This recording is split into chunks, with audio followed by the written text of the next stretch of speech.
Palpation of the ureters.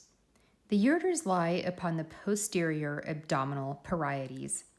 Their course may be divided into an abdominal and a pelvic portion. In the abdomen, the course of the ureter through the abdomen begins near the outer edge of the psoas magnus muscle, opposite the third lumbar vertebra. Thence it runs on the anterior surface of this muscle downward and a little inward to pass over the brim of the pelvis near the bifurcation of the common iliac artery. At their entrance into the pelvis, the ureters are about 5 centimeters apart. The normal ureter cannot be palpated through the abdominal wall. Even when considerably enlarged, it can only be felt if the parietes be thin and relaxed. Points of inflammation in its course may be identified as points of tenderness, but palpation cannot distinguish tenderness in the ureter from tenderness due to other causes. On the right side, an inflamed ureter is likely to be mistaken for cholecystitis or appendicitis. In the pelvis, the ureters follow the lateral walls of the pelvis in a wide curve whose convexity is outward and backward. As they enter the bladder, they are about 4 centimeters apart, though the vesical orifices are separated by but 2 centimeters. Through the greater part of their pelvic course, the ureters are totally impalpable.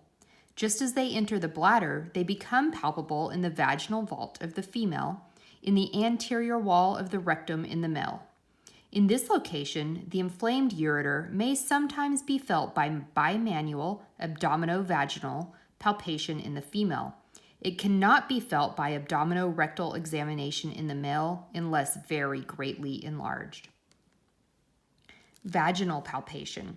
The ureter passes behind and below the uterine artery at a point from 0.5 to 1.5 centimeters lateral to the uterine cervix.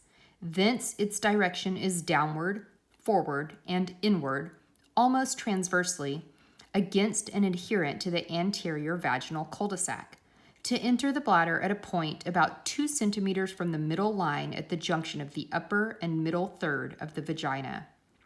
Hence, the sensitive or enlarged ureter may be palpated for over 2 centimeters of its course as it runs transversely across the anterior vaginal cul-de-sac.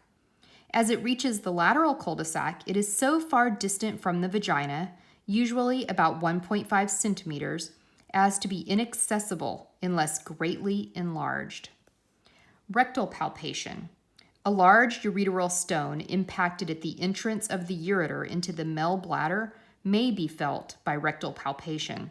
It may be sought at a point about 1 centimeter above the prostate and just internal to the seminal vesicle.